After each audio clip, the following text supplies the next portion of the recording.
Cyclops and Sirens as well, bringing you another video. Today we're going to be reacting to Epic the Musical, Saga 5, the Underworld Saga. Woo! Now I've been told here, thanks to SpyY and his helpful little document, that this is the end of Act 1 and it is the shortest saga with only 3 songs. Okay, so this time around we have the Underworld, which is an animatic by... I'm so sorry, I have to do this. If you've not seen She-Ra, you're not going to understand this. The Artiste. I'm so sorry. I'm so sorry, I had to. Then we've got song 90, which is No Longer You, animatic by Jimena, not Zale. Hopefully I said that right. And then we have Monster by Gigi, which is a name that we know and are fairly familiar with. Very excited to see where this is going then. So in the last one, we met, what's her face, the sultry, sexy woman. Do you know what? She tried, but he was not interested. And so as a result, she's actually going to help them now. We did meet Hermes as well, actually, which was really interesting, and you guys let me know the main character is related to Hermes, which is why Hermes was helping, which makes much more sense now that I know that context, because you'll know I'm very bad at all this stuff. I care about camera and direction and lighting and those kinds of things. That's what I look for. That's where my specialty lies. But I am interested to see the whole Underworld thing, because she did talk about going down to the Underworld and stuff and how this would help them. Also, this is only the end of Act 1, because I think there's 3, right? Are they all going to be him just trying to get home? I'm just worried about Penelope and his son at this point, like, because he's spent this whole journey trying to get to them, and I'm just nervous. Like, I hope that they're still there. I hope they're still alive. Anyway, let's get stuck in then. So here it is, the first one. Let's click play and get started. Let's go. I might need to tweak audio. Oh, wait, no matter what we hear. Full speed ahead. Wait, and I just realised I didn't do half a fucking YouTube shite. Thumbs up video, click subscribe to join me in the journey if you would like to access the full raw early uncut version of all my reactions. Click the link in the video description down below. It will take you to my Patreon. Okay, so he's saying full speed ahead no matter what you hear. Is this where the siren part of the recommended intro is coming into this? And also I have the triangle recommended Cyclops and Sirens. I've been waiting for them. I've been waiting for them. I know they're going to come up at some point, the wee shits. That's sick.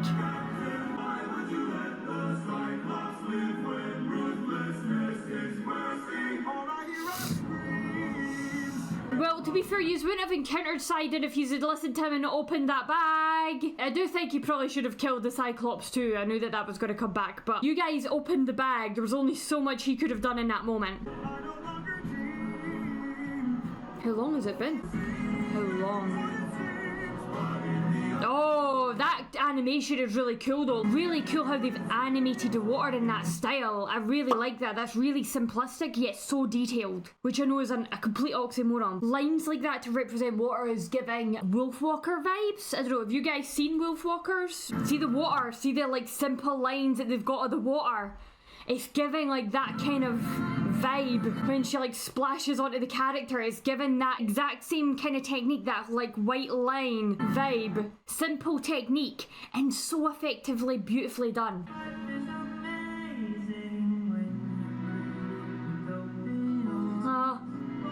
Oh no, doesn't matter what you hear, full steam ahead, stop it!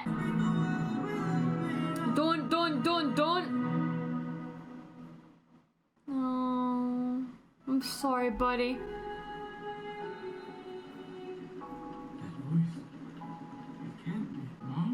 Oh, is that his mom? I got worried there. I thought it may have been Penelope. I was like, no, did we get that reveal right now? Oh, okay, so we get his mother.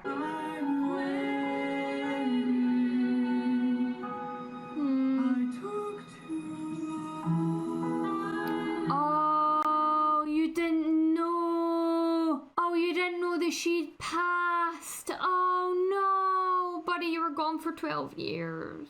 A lot's probably changed. I'm so sorry. Oh, what a way to find out. Oh, that sucks. Oh, that sucks. I'm so sorry. Oh, how is that for a change though in the pace of that, right from that epic little lullaby to this? Oh. I love love that. I love the animation change there as well. That was really cool. Yep. Ooh, so this is our introduction into the Underworld then. Interesting. I was about to say, I don't know if the green colour palette is going to be a recurring thing all the way through these, but I can already see from this that guess what? Does seem to be the case, which is really cool. Interesting, because when you think of the Underworld or whatever, you think reds, right? At least to me, reds, browns, those kinds of colours come to mind, maybe even blacks, but green is not usually a colour that I would associate with the Underworld, but it must be more in line with this sort of culture. I know that green's usually a colour that's used for envy and things, so it's usually seen as a huge presence in a lot of Disney villains for that reason. Interesting, I wonder what they're trying to tell us with their green colour palette. But, okay, next song then, let's go!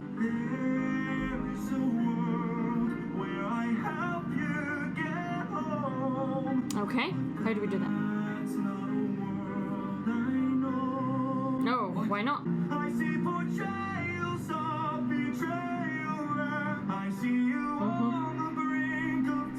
So he sees some stuff that's happened already, but he can also see some stuff into the future. He talked about betrayal. Interesting. So this is the, so terrible with names, so sorry, but this is the other guy then I'm assuming that this is hinting at, right? Is he going to betray him at some point? God, I hope not. Bad enough that we had Polites perish fucking early on. We don't need this guy to start betraying him as well. I see your palace covered in red. In blood, shit.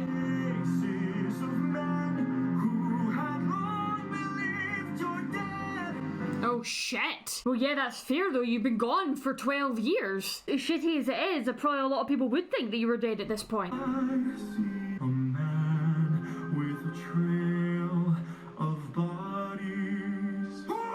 Oh shit, is it you? I see you on the brink of death.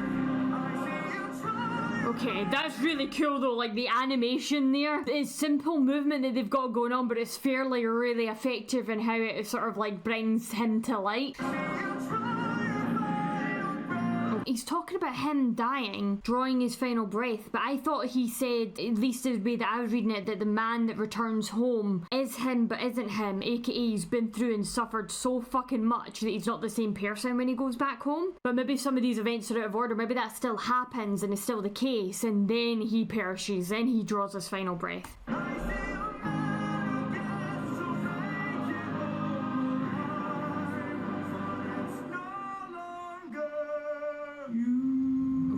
Or is he actually saying it's somebody else that's going to make it home and it's not you? Just one person? Who? Ooh. Oh god, look at that fall! The colour palette change, Jesus, it's so sharp in contrast.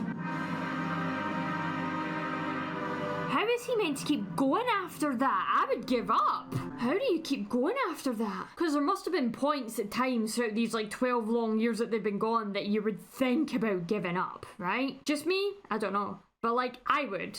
And now after hearing that, how do you keep going? I could understand if he still had the 600 men, because he would probably be like, no, I need to keep going for them. But he's only got like 40 odd left, or whatever, however many is on that one ship. Next one, monster. Is this him becoming a monster on the back of what we just seen? What if the greatest threat we'll find across the sea is me? So now he's thinking that he's the monster. That was what I was thinking from what the poet had said before. Is it talking about him but not him? Like in that kind of a sense, like a different version of him after everything he's been through? I feel like already he must have changed over these 12 years. I mean, at his core, he's still the same kind of person, but like you don't go through that much fucking shit and come out of it entirely unscathed. And now to hear that Penelope could potentially have moved on, or his mother's passed away, like there's all these other things that have happened since he's been gone, that even when he gets back home, home isn't home again, you know? Home is no longer the place he knew. It's going to be completely different after that amount of time gone. What if I'm the problem that's been hiding all along? He's now blaming himself.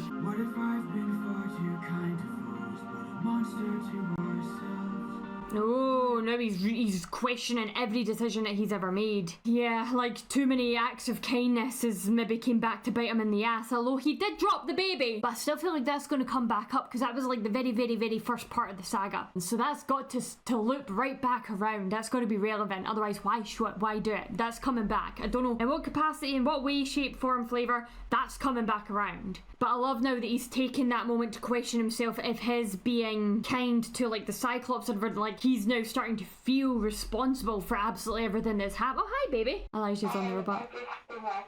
I just seen the little red light on the little robot there. So yeah, so he's now starting to question absolutely everything, like by not killing the Cyclops. I mean, Poseidon would have found out eventually, but like then found out from the Cyclops exactly who it was, whereas he might not have known otherwise, you know? So there have been some acts of kindness that I think would have been better to not have done, you know? To protect her nymphs, is she going insane? Or did she learn to be colder when she got older and now she saves them the pain? No, that shot is so cool though. I love the colours scheme difference between each of the pieces here. Gigi did a fantastic job. I became the monster, threw that guilt away. Would that make us stronger? Keep our foes at bay. So this is a real deep self-reflection episode then for him. I became the monster to everyone but us. I made sure we got home again. I care if we're unjust. So I agree with kind of the sentiment that at least what I'm understanding in the song right now, where he's starting to kind of go with himself, is if he did become completely apathetic towards everybody else apart from himself and his own men, I feel like that would make him more of a monster, but that doesn't negate the repercussions of some of his decisions that he has made. But then when you go back and you start thinking about all the decisions he'd done, like how would you do it differently? It then becomes a question of morals and stuff, doesn't it? You start questioning yourself. Like for me, I would have killed the Cyclops, but then when does it stop? You know, if I'd killed the baby, well, I don't know if I would have killed the baby. Like, this is where I would differ from him. I don't know if I would have killed the baby, but I would have definitely killed the Cyclops. But then that would have came back to bite me in the ass in some way, shape or form. I would have taken the baby with me as much as I could and try and save it and raise it. I don't know how young it was. I don't know if it would be able to survive away from its mother on a ship with men, you know, if it wasn't able to drink milk. But I would have done whatever I could to try. There's all the questions and morals, isn't it? It really gets you to start questioning your own. I'm curious, so let me know in the comments down below, like, if you were him right now, what decisions would you have made differently up until this point, and why? I'm just curious to know the moral outstanding out there, bearing in mind that you guys have some insight that I don't. You've seen to the end of this whole musical, so you know some of the final outcomes. But up until this point, thinking about where we are right now, what would you have done differently? I'm just curious. We must sail through dangerous oceans and beaches. I'll go where Poseidon won't reach us. And if I gotta drop another infant from a wall in an instant so we all don't die, oh. then I'll become the monster. Oh shit! I could see that I was building somewhere. I just got fucking goosebumps. Oh, that was some fucking build. And if I gotta drop another infant from a wall, Wow, we would. so we all don't die, then I'll become the monster. It's so fucking good. I know I keep pausing you guys. There's so much to talk about in that sequence. Like, the camera work was really good. That transition from the tentacles coming out into the wave that comes down at the black part underneath his foot is so fucking cool. And then the color change palette here. That's not easy to do in 2D animation. To have that camera following him down from his feet up and round whilst he's still walking, that's a lot of movement to keep track of. And granted, it's not in full frames, but like, that's still really difficult to do and keep your proportions right of your character. It's not the same as when you're filming a real actor. Their proportions aren't ever going to change. But when you're doing with 2D animation, you have to seriously consider every angle of a human, you know, to draw them out properly. Like, that was really cool. See the monster version of him rising out behind him. I wonder if that's going to become a running theme then throughout the rest of the musical, is we're going to see like this version of him kind of like springing out behind him with those red colour palettes. Depending on the artist that does it, I suppose. I mean, if it's Gigi again in the future, we might see that making a comeback at some point. Like, I really like that as an idea. That's really cool. Is that monstrous side of himself kind of starting to come out. But I worry now, by embracing that monster and doing everything he has to do to try and get the rest of the men and himself home, if he is just going to fulfill what the prophet was saying, and the end is going to be him, a completely changed man that returns home. So it's him, but it's not him.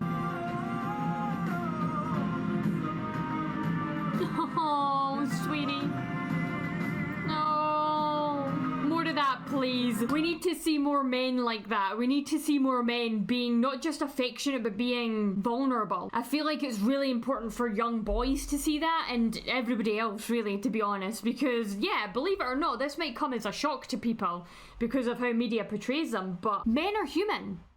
I know, shocker, right? Stay with me. I know it's out there, right? Stay with me. They feel despair. They feel all the same shit that the rest of us non-men do. You never see it. You rarely ever see it. And that's why I think it's so important that with male characters, you show them these low points, but you show them being vulnerable in a way that they don't always have to just pull themselves out of it. And don't get me wrong, there could be something really cool in seeing that too, but I feel like it's done so often in media. Way too often in media do we see men hitting a low point and getting themselves out of it rather than relying on other people around them, rather than, you know, their friends or their family or their relationships being the ones to pull them out of it. You always see that with women in media. So I really like getting to see moments like this when he walks over and he just collapses into her lap. Like, it's super fucking cute, and I think we need more of it in Hollywood media, but I'm really glad to get it here at least. I'm loving the colour. Don't, I'm worried, no, don't, I'm worried now. Maybe we go back and we re-listen to what the prophet told us. Let's think about it. I'm worried now. I don't think that's the right decision, and I think that's what's going to lead to the other men betraying him. Oh, I don't like it. I feel like this is going to become a self-fulfilling prophecy now. Okay, well, that was it. It's just 3 songs for the Underworld, and then that's the end of that act then, and then we come into Act 2, starting with the Thunder Saga. That was really good. Really fucking enjoyed that. But it's making me nervous. Oh, it's making me nervous. He's going to be like the only person who makes it home alive. I feel like the people betraying him, that is going to happen, probably because of how he's been acting. I don't like it, and he's going to come back home a changed man. I did enjoy it though. I did very much enjoy it. Hopefully you guys did as well. Don't forget to thumbs up video, click subscribe to join me on the journey if you would like access to the full raw, uncut, 35-minute long version of this reaction. Click the link in the video description down below. It will take you to my Patreon. By the time this goes up on YouTube, I will be completely done with it on Patreon. I'm pretty convinced. So you don't want to have to wait, and you want access to all the other episodes, make sure that you sign up to Patreon. But yeah, that's all I've got time for, so I'll see you next time with another video. And until then, peace to back, guys.